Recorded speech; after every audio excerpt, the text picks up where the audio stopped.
Hey everyone, and welcome to this week's Let's Try. Today we'll be taking a look at the demo for Roadwarden that was released in 2022. Roadwarden is a text-based adventure game in which we are a Roadwarden, and our job is a lonely and dangerous one in this grim fantasy world that we find ourselves in. We have been hired by a powerful merchant guild to explore a so far unexplored peninsula. As a Roadwarden, our tasks are many. We connect cities to the rest of the realm, we guard and defend travelers on their journeys, and we repel attacks on cities from various dangers such as bandits and the undead. The game combines various elements from role-playing games, visual novels, adventure games, and interactive fiction. That means that amongst other things, we'll have an inventory to manage, we have hit points, we have character abilities, we have multiple choice dialogue, and sometimes quests. Now, before we get started, as mentioned, this is a text-based game, meaning there is a lot of reading. Since English is not my first language, there will be words I don't know, both how to pronounce, but also the meaning of, and especially in a fantasy setting with words that are hardly used anywhere else. Now, with the game introduction and the language warning set, let's try Roadwarden. I have played this for a total of a couple of minutes, and I did not want to ruin too much because the start is pretty much the same. So I figured we'll just do this blind this time around. I think that makes more sense. Everyone knows to stay away from the wilderness. Most people would never risk a lonely journey. Roadwardens not only accept this struggle, they embrace it. They deliver messages, assist merchants, burn human corpses, and, if possible, get rid of the beasts and highwaymen. They live on the road, die young or retire early. It's a dangerous job, but a respectable one, and it pays well. I leave the safety of the city walls. I have, as I said, haven't played much, but I'm just gonna go normal here and say we're gonna play on standard difficulty for those familiar with RPGs. I think I've played my fair bit. We have a 40-day limit, and it is a regular rule set, whatever that means. I have not really been introduced to the time mechanic yet, but I assume that we will. The wall is still standing. There are no wolves around, no stench of blood. Good signs. This should be the place you're looking for. You were supposed to meet with a group of soldiers, but you hear no voices, no sounds of labor. The gate is ajar, but the camp isn't safe. It may keep away the goblins and pebblers, but not beast folk nor trolls, and the night is near. Your poultry breathes heavily. It had a long day. Now we'll see how much my voice here can handle. I'm hoping we can go for at least 30 minutes here, but we'll see. Okay, so we have 4 choices. I could just look for another shelter. But since we are looking for the town here, I'm not sure that's a good choice. We could look around cautiously, could dismount and sneak to the gate and peek inside. Or we could just waltz in there like we own the place. Let's take a look around. Considering the noise, you doubt that anyone noticed the clatter of hooves. The short, dry grasses barely cover the arid soil of this valley. But you're maybe a minute away from the edge of the sparse woods, which get denser as they climb up the hills. At best, this trail has a few more years before getting overgrown for good. Hard to believe it's the only route north. Okay. Well, let's sneak up to the gate then. Okay, and we get a bit of a tutorial over here. We have 30 minutes before dusk, and we have 3 out of 4 health, so we feel well. Take care of yourself. If you're hurt or exhausted, some actions won't be available to you. The weaker you are, the higher the chance you'll die in combat. Okay. Your heavy boots hit the ground, and the pain of the long ride finally catches up with you. You stretch out, bringing your back and legs comfort. All you want now is a table, a decent chair, a nice mug of beer, and some warm stew. With any luck, your axe won't be needed here. Okay, let's approach the gate.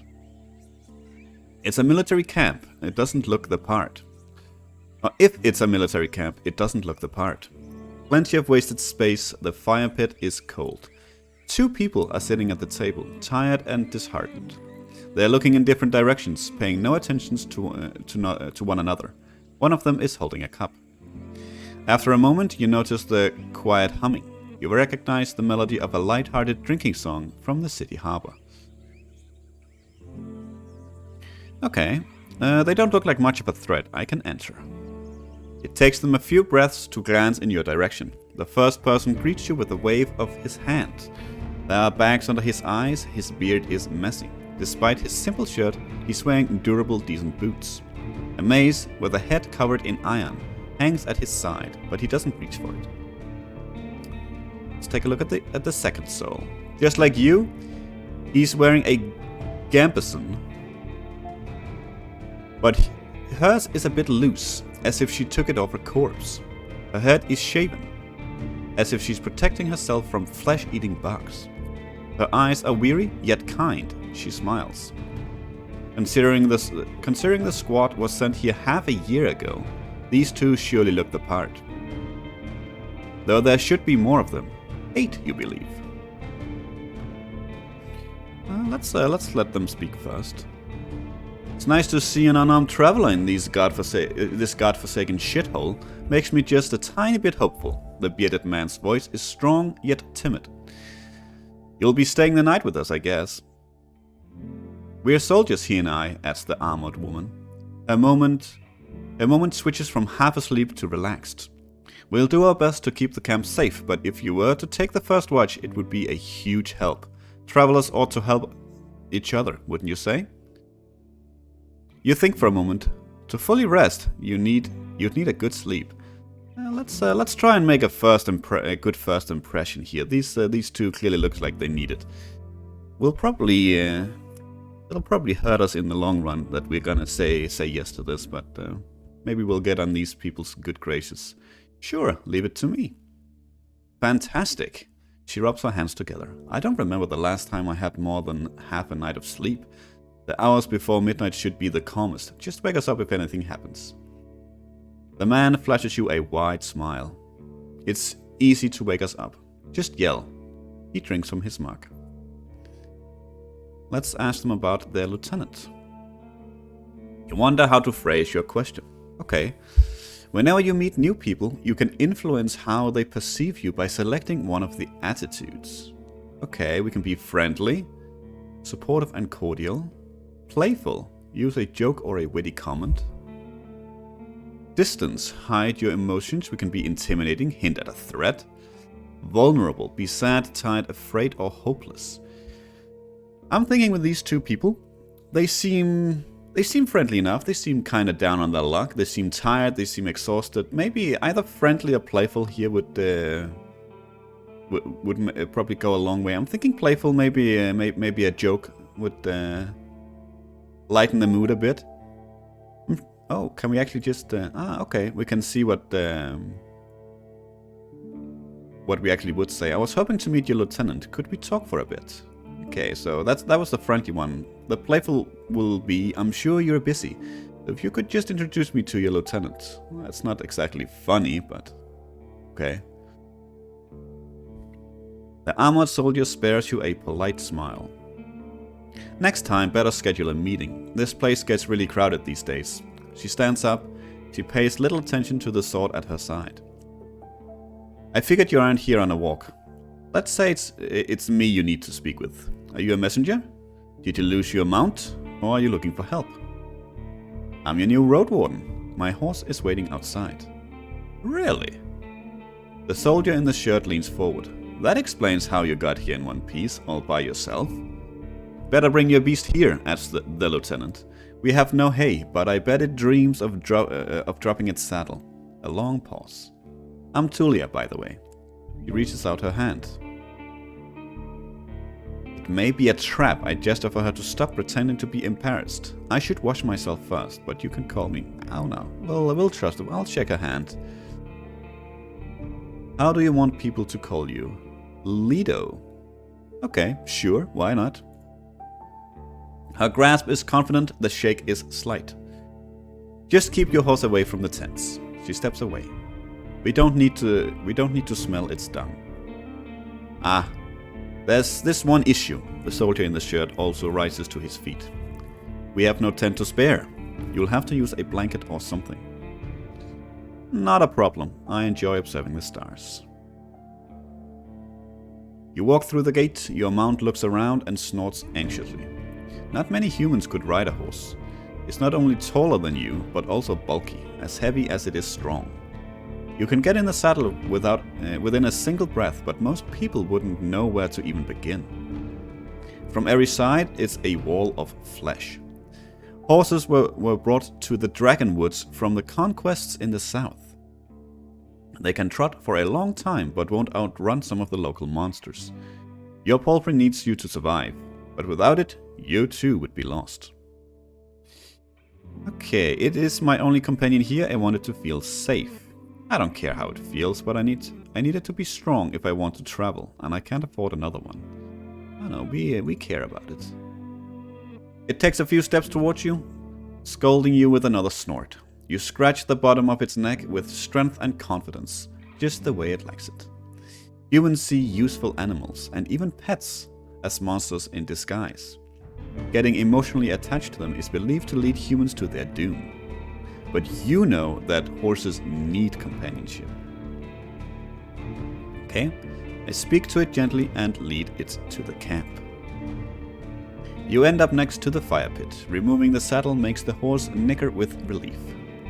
You take a couple of minutes to examine its back, just in case. While the riding equipment is not heavy for such a strong animal, with enough time it starts to chafe. You wish it had something better to eat than this shabby grass. You should look for an inn. Let's unpack, apparently. You haven't brought that many things, and you lost one of the sacks while fleeing the Crimson Corpse Eaters. Worst of all, you have no rope left, but maybe the soldiers could share one. Shouldn't cost more than a dragon bone. It's an interesting currency. Aside from the travel set, you own a few valuable possessions. Essentials for your trade. Ooh, okay, here we go. So these are the 3 classes that we can choose. Fighter. I spent my savings in decent combat equipment. I have a fine gambeson, an axe made of steel, and a reliable crossbow with quarrels. We could be a mage. I have talismans that help me use my powers, as well as an iron axe and a worn gambeson. Okay. Or we could be a scholar. I carry writing instruments and alchemical ingredients, as well as an iron axe, a worn gambeson, and a healing potion. I hope I'm saying this word correctly. I know what it is, but I don't remember how to pronounce it. How much is this that we can learn? Okay, that is a lot of reading. I think I'm mostly interested in the scholar. Just to try something else, you know. Fighter is I think is good. It's probably the safe choice. Mage is probably a risky choice as always. You know, it's like a glass cannon as per usual. Scholar, I don't know.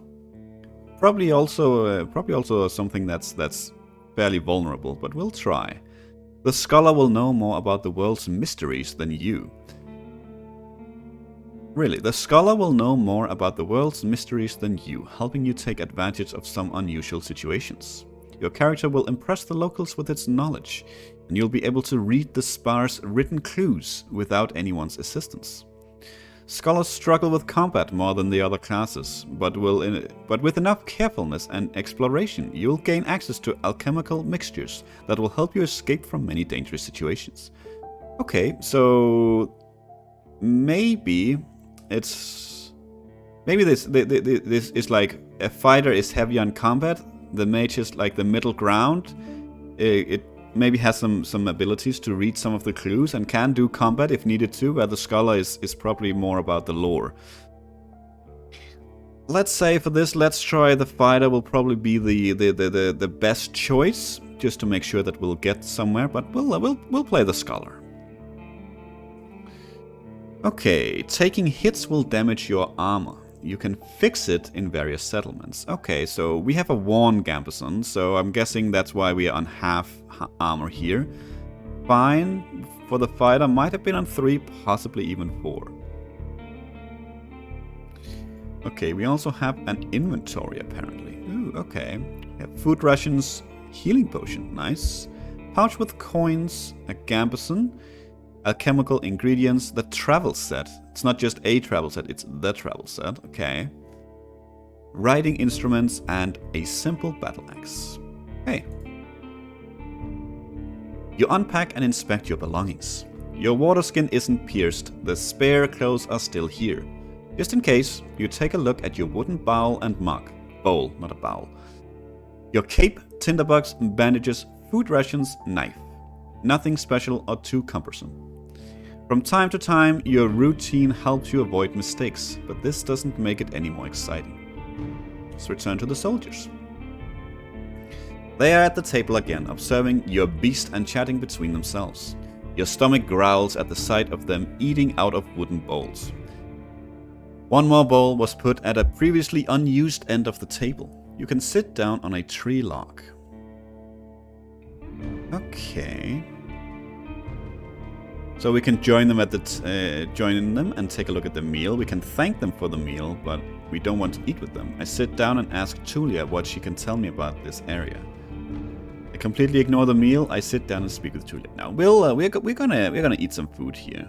I don't know if this is all a big ruse to just poison me or whatever. If these guys are bandits, but so we have trusted them so far, and we will. And so far, it seems like the knowledge we have about the place. There's a squad of soldiers here. That seems to all add up. Keeping your stomach full will make you stronger. Starvation won't allow you to restore vitality while resting. You can find your supplies in the inventory. Okay, so we also have nourishment. It is 2 out of 4 at the moment. It's cold gruel, the meal eaten in times of hardship. This specific bowl is filled with water, hog millet, some strange-looking cereals, and blueberries. Welcoming you with a meal, even a humble one, is beyond their duty. Soldiers live with and for their companions, constantly on the move from one part of the realm to another, making sacrifices to protect their group as they face dozens of hideous creatures. Their lives are filled with discipline, hardship, and camaraderie. Roadwardens, on the other hand, learn how to work by themselves. They seldom engage in open combat, patrolling the same roads for years. They help the settlements stay in touch, but also maintain commerce, settle down, forge friendships. When there are no laws to follow, they use their own judgment. Different responsibilities, different lifestyles. I eat quickly, not focusing on the taste, then speak with Tulia. She's focused and chooses her words carefully. She looks away only when she gathers her thoughts. I'm afraid I can tell you less than I would like to and less than I should. She nods toward the other soldier. As you can see, there's not a lot of us left. At the beginning of summer, there were 8 of us, including our previous lieutenant. 5 are dead, 1 has run away in tears. We are also strangers in this land, adds her companion. Okay, so they were 8. Apparently these are the last 2 left. So this is the lieutenant at the moment, but I'm guessing only because she outranks the other guy. That's the only guy that's left. Any piece of information may help me do my job. The man leans forward. His legs shake nervously. He sounds like a kid asking a bard to sing one more story, tell a joke, or do a magic trick. Whatever it takes to escape from boredom. His untrimmed beard hides a much younger face than you originally thought. What did the officials tell you? I expect not that much. No soul governs these lands. Okay, I could share what I consider to be relevant. What I've discussed with the officials should stay between me and them. You know what? I think if we want them to trust us, we should probably show some trust the other way. I mean, we are the stranger in this case, so let's be forward here. You tell the soldiers how little guidance you've received. Since this area is too far away from Holavan to keep it under control, you were warned that it's untamed and unknown. Who knows how many villages, bandits, or monsters may be found in these unmapped hills and forests. From time to time, new people come here to look for boundless opportunities. Most of them never return. Do they turn into walking corpses, or find what they're looking for? No soul could tell me, so I was looking for your guidance. The lieutenant drinks from her cup and crosses her legs, ankle on knee. Seeing her chair makes you doubt she'll ever find a comfortable position. Where should we start? Okay, before I continue my journey, I need to ask them about the peninsula, the Roadwarden, and the rope. Okay, so we've been going for 20 minutes now. I think if we have any chance of continuing here and seeing something else, we'll try and keep it straight to the point. What should I know about the peninsula? I'll tell you what I know, and you'll be the judge, says the lieutenant. How long did it take you to get here from the city? On a decent palfrey, I'd guess it would be 3-4 days. When you confirm, she continues. From here, you can reach the coast in about a day, as long as you don't make any stops. Do you know the situation? Why no ships can get here? You're not. The sea route allows Holovan officials to keep in touch with the coastal villages, collect taxes, move the soldiers, collect lumber, deliver tools, but maintaining order on a wild coast, such as this one, is like filling the ocean depths with coins. Because of the rocks, you can hardly stop a ship 5 miles from the shore, and boats can't get much closer. She nods. I don't know much about fishing, but there's not that many people living by the shore. And they don't crave to stay in touch with the city folk. As she pauses, her companion carries on.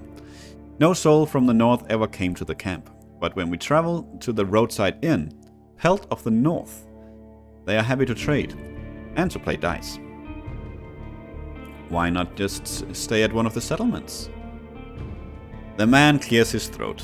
I mean, you know, we are to guard this road, this camp is our post, and, well, he turns toward Tulia, she lowers her voice. Don't take it the wrong way, Leto, but are you a devout soul? Ooh, okay. Oh my, that's okay. Like most city folk, I believe that people should unite their strength to overcome the threats of nature and dark magic. Everyone will be judged for both the good and evil deeds. I'm a part of the United Church. For many years, I've supported a monastery that does its best to advance mankind's spiritual growth, artistry, herbalism, and magical research. I follow the teachings of an order of truth. Well, this could maybe be something for our scholar. I'm from a small village. For me, the freedom of shell, pneuma, and soul are the main virtues of life. My community is unique and independent, and so are its members. I have a place in my fellowship. That seems very local and vague. I have a strong connection to nature and spirits, and follow the path of my ancestors. Some of my beliefs may be considered sinister and treacherous by the city folk. You'd probably call me a pagan. I think that's gonna sit well with these people. There's no evidence of the right's existence, and all the mystical tales are explained by magic. No, I'm not. Let's go with the Author of Truth. We are a scholar after all. Oh, I see. She hesitantly looks away. I don't know much about the River of Faith, but I'm sure we are not that different. I'm a Unite myself. Yeah, I thought so. She says with a sort of pride in her voice. So she follows the United Church. The people here are disquieting. Every few words, she taps the table with her finger. Their traditions won't help them negotiate with the officials. Here, she starts to draw lines with her index finger as if she's pointing at an invisible map. The peninsula is connected with roads. Like a big circle in the northwest, you'll find a weird village at a bog. It's not actually pagan, I don't think. It even has a priest who claims to be an eremite. You're not. She means a fellowship. They do crazy shit, her companion chips in. They used the dead to cut down trees and dig in soil. Once I saw it, I begged to never return there. They use the dead to cut down trees and dig in soil. Sounds like a lovely place. You've heard tales such as this one since you were a child. If an isolated settlement manages to survive without a city's influence, its customs and traditions grow more and more alien. Every generation learns how to adapt to the dangerous conditions they have to deal with, and the rustic pagan traditions muddy their river of faith. The United Church often warns its members about the crazy druids, necromancers, and blood mages, the bringers of doom, the traitors to humankind. Okay. Were you able to speak with these necromancers? You can see why we were not eager to go there if we could avoid it, the lieutenant chuckles. Maybe they'll be more welcoming to a Roadwarden. The roads are dangerous, with little to no shelters. People need your help.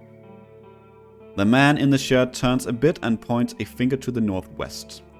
If you're heading to the undead village, you'll get to an inn first, and soon. Julia nods. Belt of the North is a safe place. You can talk with the innkeep of the guards. You can talk with the innkeep or the guards. Ask them about the road. Okay, any monster worth mentioning? Anything that could catch my mount? We saw all sorts of beasts, the man starts to count on his fingers. Goblins, trents, cats large and small, runners, howlers, wolves, spiked boars, mufflon eaters, griffins. But we managed to stay away. Some could catch up with most mounts, Julia glances at her companion. Though a palfrey should be fine. The trees are so tall that the flying creatures keep to the coast and mountains. There's not that many humans around, and the animals are busy fighting among themselves. They fight more for food than territory. The soldier cracks his knuckles. Don't provoke them and ride fast. Just count on luck. I feel like when I count on luck in these kind of games, it doesn't really go my way. Okay, that's all I need to know. She nods. I'm afraid we can't do more for you. Okay, any ideas what happened to the previous Roadwarden? Julia takes a deep breath. Aren't you a bit late for a rescue mission? We haven't heard from him for almost half a year. The soldiers speak for a bit between themselves, trying to get their story straight. They confirm that he had stopped by their camp a few times, but stopped showing up at all in early summer. The bearded soldier starts to scratch the table with the tip of his knife without looking at you. I don't remember his voice. Always busy, drowning in things to take care of. He would sit somewhere, sharpen his sword, fix his loud mail, clean clothes, write notes on that wax tablet of his. Yep, and leave at dawn. Unlike us, Asterion never gets bored. Asterion, is that guessing that's the previous Roadwarden. Julia lets out a joyless chuckle. He's secretive, but some of the locals speak about him warmly. Maybe he just doesn't like us. Sounds like you're not sure if he's dead or not. If anyone knows, they won't tell us. Maybe someone is keeping him in a basement, the man carves with passion. We haven't seen him or his Saurian. Something ate them, I bet. The officials have hired you, right? They don't expect him to return. Richer Roadwardens often use four-legged meat-eating Saurians as their mounts. They have to be tamed and trained since their hatching, but, unlike horses, can easily defend themselves from many monsters. At least your palfrey is fast and reliable and won't suddenly sink its teeth into an innocent passerby. Okay, do you know what he was looking for? Maybe he left you a message. Neither one of us had any insight into his dealings, says Tulia. My predecessor left me no clues. We also took a look at Asterion's stuff. Wait, she raises her open palm. I almost forgot. She stands up and heads to a nearby tent. He has kids in a village near Howlavan. I was planning to take all his things there. A pouch, a second spear, a decent bow, some potions, quite a treasure. She glances at you, but I would much prefer to bring them the truth about their father. So you want me to find out what happened to him in exchange for his stuff? Here's the catch. She dusts off the hilt of his sword. We've hired a messenger to ask the commanders for further orders. Since she hasn't returned, and you know nothing about her, she either ran away or something happened to her. She sighs with resignation. We are meant to stay here until fall. What do you think? Come see us, tell us what you've learned about the man, and we'll get back to Halavan together. You think about your real mission. You were planning to return to Halavan in the early fall anyway. Okay. If he's alive, I don't think he's going to be happy about me taking away all of his possessions. New journal entry. Find the Roadwarden. Okay. True. But he's considered dead.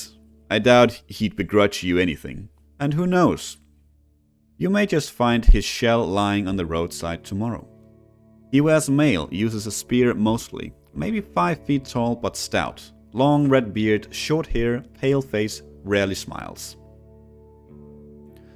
She glances at her companion, but after he adds nothing, she sits down and stretches out her legs. So find out what happened to him. Dead, alive, left, just let me know. Okay, we have a journal apparently to see our list of quests. At the moment we have 1. Okay. Okay, I've lost my rope. Could you spare one? You're in luck. She heads toward one of the crates and moves aside a large linen sack revealing a rope. She brings it back and nonchalantly sits down on the chair. Take it. I was planning to leave it behind. I take a closer look. It's a fine rope. A regular rope made of hemp fibers. Nice. Oh, okay. You received a rope and lost a food ration. Okay. I'm guessing I had some choices there. I was trying to click wherever, but I'm guessing I had 2 choices. Tulia leans forward and rests her forearms on her thighs, looking down with clasped hands, then meets your eyes. I'd normally refuse, but we need some decent food. Every day I'm searching through our growths, looking for worms and putridity. We forage, but it's not a great spot. Some food rations will brighten up a foggy day. For now, you leave the rope on the table. I'm guessing we traded that one. I'm guessing we gave a food ration for the rope. Okay, fair enough. Okay. You know what? I think we are going to ask 1 or 2 more things here, and then I think we are going to cut it. But I think I would like to see. Also, I would like to record what happens when we leave here. So I think we're gonna turn this into a 2-episode Let's Try. So you'll see more of this tomorrow as well. It's with mixed feelings because I'm really enjoying Ori. But that's how it is. That's how it is. I didn't imagine this would take so long with just the intro here. But that's absolutely fine. If you were me, where would you go next? The soldier answers quickly. To the inn, of course. He grabs his empty mug. The one northwest from here. If you can't afford the room, the main hall is free of charge. The locals rarely gather there. The northern road is much more traveled, mentions Tulia. But the hunters will tell you about this and that. And you will have a chance to introduce yourself. The innkeeper can listen and knows many souls. Any tips on how I can make a good first impression on him? She smirks. Avoid cheap jokes. Stick to trade. Don't waste his time. Show him that you can be relied on. Okay, fair enough. Okay. Anything I should know about this camp? The story is brief. Some merchants built the camp to have an extra stop for mules and donkeys, just between the inn and the southern villages. There's plenty of grass here and a pond nearby. When the peninsula grew more dangerous, the camp stood abandoned, from time to time serving as a shelter for travelers. The bandits came here in spring, further paralyzing the exchange of information between the northern and southern settlements. Since these highwaymen are no more, the situation may reverse. Time will tell. You can sleep here wherever you want. the man concludes their tale. Though don't expect to wake up without pain in your back. Okay, what happened to your squad? The man shrugs. Bandits happened, and monsters. A strong band though, his companion chips in. When we got to the peninsula in spring, we saw some people living in this camp. The lieutenant decided to avoid it and look for an inn. We had to travel through the night for a bit. The bearded soldier scoffs and crosses his arms, but she carries on. If we had decided otherwise, we would all have died that day. The innkeeper explained that the camp is a trap, that the armed ones pretend to be soldiers. Stay there at night, lose everything you have. Sounds like slave hunters. Tulia sighs. Very much so. They killed some and took others away. Who knows where. They were letting the northerners go, hoping to avoid their wrath. It kind of worked, adds the soldier. We asked them for help, but they refused. We had to clear the entire camp on our own, and that's why 3 of our people die. Don't exaggerate. It's not like the lieutenant didn't make a mistake. He wanted to get rid of them and take over their camp. But we didn't know our enemy well enough. We were outnumbered and they had an ice mage among them. She looks at you. At least we cleared the road. Saved lives. You mentioned monsters as well? Nothing that would surprise you. Those of us who survived the skirmish were young. Too inexperienced to spend a summer in this place without a good leader. And they didn't trust me. One of them got caught by a trend. Another one ignored my orders to perform some sort of a ritual hunt, so a werebear tore her to pieces. The last one tried to act tough. Didn't tell us that he had cut his hand while cleaning his gambeson. She lets out a ghastly chuckle. We had to cut it off, and he was so ashamed that he decided to walk north, find a new life, disappear. Idiot. What a colorful journey. The man tries to drink from his mug, but it's empty. You've made this place safer? Barely. Tulia seems tired. And who knows if it was worth the lives and effort. Okay. We'll do these last 2, and then I think we'll call it here. How did you become a lieutenant? That's not much of a story, honestly. She looks at her hand, which is currently rolling a mug over the table. In the city, there's a strict order of... what should I call it? She exchanges looks with her companion, but he can't help her. Well, leadership succession, I guess. Haulavan chief selects commanders, those select lieutenants, and those put their soldiers in order of priority. If a lieutenant dies, they get replaced by the next soldier in line. So you were his successor? Not exactly.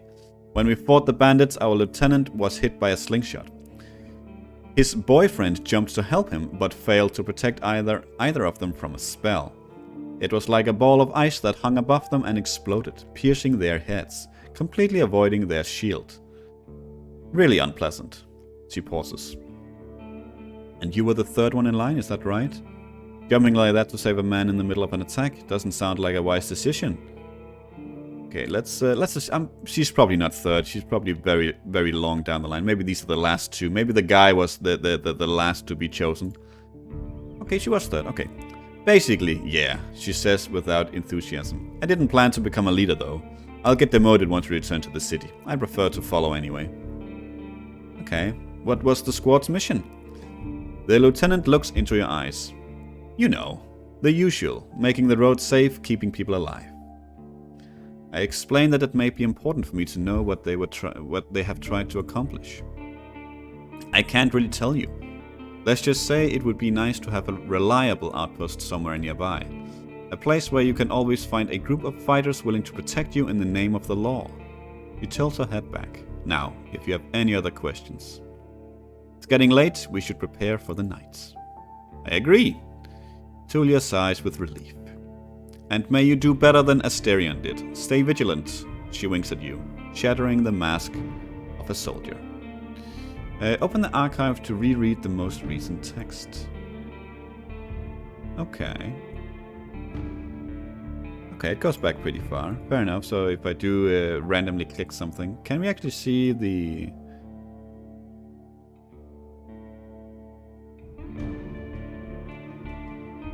Okay, we might actually be able to see the... I've lost my robe. No, we can't see what we chose, but that's fair, that's fair. Just curious. Thank you for your help. You go to the barrel and splash water on your face, which makes you even more aware of how much you need a bath. After the night, it will only get worse. Your horse is already napping, still too anxious to lay down. Ooh, we also have appearance. Okay. Stay tidy to have a better chance to influence others. That's fair. Okay. I think we are gonna save it here, and I think I'm gonna change the plan. We are gonna keep the schedule as it is. Ori will be tomorrow and well, the next 3 days. And if you want to see more of this, then you need to let me know. Then maybe next week I'll record a second episode of this. But for now, we're gonna keep this Let's Try for as a single episode. Ori will continue tomorrow, just as planned. And if you want to see more of this, then you let me know. We are not gonna necessarily turn it into a series yet. We have a few games on the docket already. We just started Ori. We have Gris afterwards. Could continue this as the third game, but that's quite a bit into the future. So we might do another episode next time, but it's up to you to let me know if you want to see that. For now, thank you for watching. Until next time, take care.